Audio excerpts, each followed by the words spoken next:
In the early days of football, formations were an altogether different beast to the ones that we know today, where all-out attack was very much the order of the day, and it was not unusual to see teams line up in a 2-2-6 or even a 1-2-7. As the game became more professionalised, the first proper formations could be seen to emerge. Preston won the first English League title playing the 2-3-5 pyramid formation, which employed a centre half to provide a pivot between defence and attack. They finished the season unbeaten and won the FA Cup, becoming the original Invincibles. Herbert Chapman and the Arsenal team of the 1920s brought the next great tactical shift with a change in of the offside law, which meant that you only needed 2 instead of 3 players between the attacker and the goal when the ball is played, making it much easier to score. To combat the new law, Chapman made the incredibly defensive move of moving back 2 of the 5 forwards in the pyramid and adding the 3rd defender or fullback, creating the WM formation that won Arsenal 5 league titles in 8 years. Managers around the world continued tweaking formations into the 1950s, with the Hungarian national team perhaps the most striking example of successful tactical innovation. Still using a high number of strikers, the mighty Magyar's greatest trick was having these forwards swap places to confuse the opposition. They favoured a 3-2-1-4 and achieved a number of notable high-scoring victories, including the infamous 6-3 over England at Wembley and the 8-3 against West Germany at the 1954 World Cup.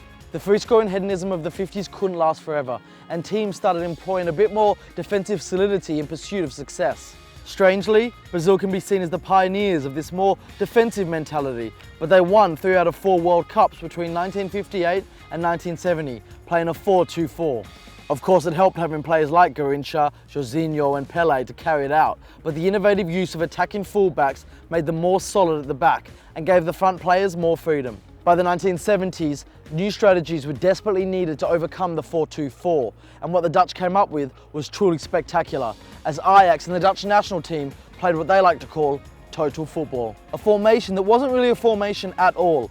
Starting as roughly a 4-3-3, any player could play in any position, so long as the team's overall shape was maintained.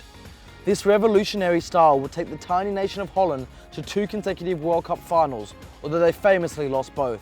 Despite the innovative brilliance of the Dutch, it was the more prosaic, structured West Germany and Bayern Munich teams that were ultimately more successful in the late 1970s. And the trend for more defensively minded play continued into the 80s, with Italy winning the 1982 World Cup with their famous catenaccio or door bolt style, which roughly translates to a 1-3-3-3 with a deep line purely defensive sweeper as key. The philosophy being, you can't lose if you don't concede.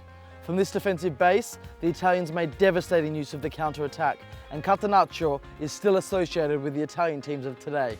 Moving into the 1990s and beyond, no one team or style could be said to have been dominant until the late 2000s, when Pep Guardiola's Barcelona and the Spanish national team swept all before them. The fact that it's hard to pin down perhaps explains the success of this formation, if you can even call it that. Roughly speaking, Pep's Barca started out playing a 4-3-3, but this was always fluid, and throughout his time, they often played without any traditional strikers at all.